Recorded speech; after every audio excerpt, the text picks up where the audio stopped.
Hi guys, அஸ்ஸலாமு அலைக்கும். Welcome to Das kitchen. இன்றைக்கி தாஸ் கிச்சனில் என்ன பார்க்க போகிறோன்னா, கத்திரிக்காய் மொச்சக்காய் போட்ட காரக்குழம்பு தான் பார்க்க போகிறோம். அங்கே எப்படி செய்கிறது பார்க்கலாம். 2 வெங்காயம், 3 தக்காளி, அரை முடி தேங்காய், தேவையான அளவு கொத்தமல்லி. ஸோ இதெல்லாம் போட்டு நான் அரைச்சிட்டு வந்துடுறேன். அரைச்சிட்டோம். 1/4 கிலோ மொச்சக்காவை நான் எடுத்திருக்கேன். இது கொஞ்சம் நான் சுண்டலுக்கு எடுத்துக்கிறேன், கொஞ்சம் நான் அந்த குழம்புக்காக எடுத்துக்கிறேன். 4 கத்திரிக்காய் எடுத்திருக்கேன். அப்புறமா கருவேப்பிலை. இப்போ எண்ணெய் போட்டு கடுகு போட்டு கருவேப்பிலை போட்டுடலாம். அதுக்கப்புறமா கத்திரிக்காய் ப்ளஸ் இந்த நம்ம அரைச்சி வச்சுருந்தோம்ல மசாலா, ஸோ இதெல்லாம் சேர்த்து உப்பு போட்டு, அதுக்கப்புறமா மஞ்சள் தூள், மிளகாய் தூள், தனியாத்தூள், உப்பு, ஸோ இதெல்லாம் போட்டு நல்லா மிக்ஸ் பண்ணி,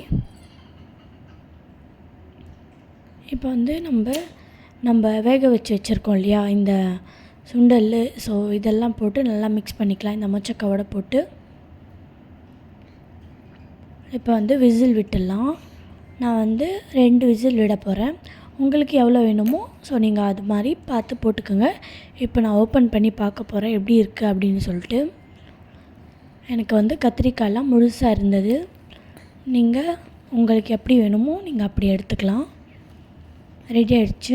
சூடான சாப்பாடுக்கு போட்டு சாப்பிட்டா செம்மையாக இருக்கும். தாஸ் கிச்சனுக்கு லைக் பண்ணுங்கள், கமெண்ட் பண்ணுங்கள், ஷேர் பண்ணுங்கள், சப்ஸ்கிரைப் பண்ணுங்கள். அஸ்ஸலாமு அலைக்கும்.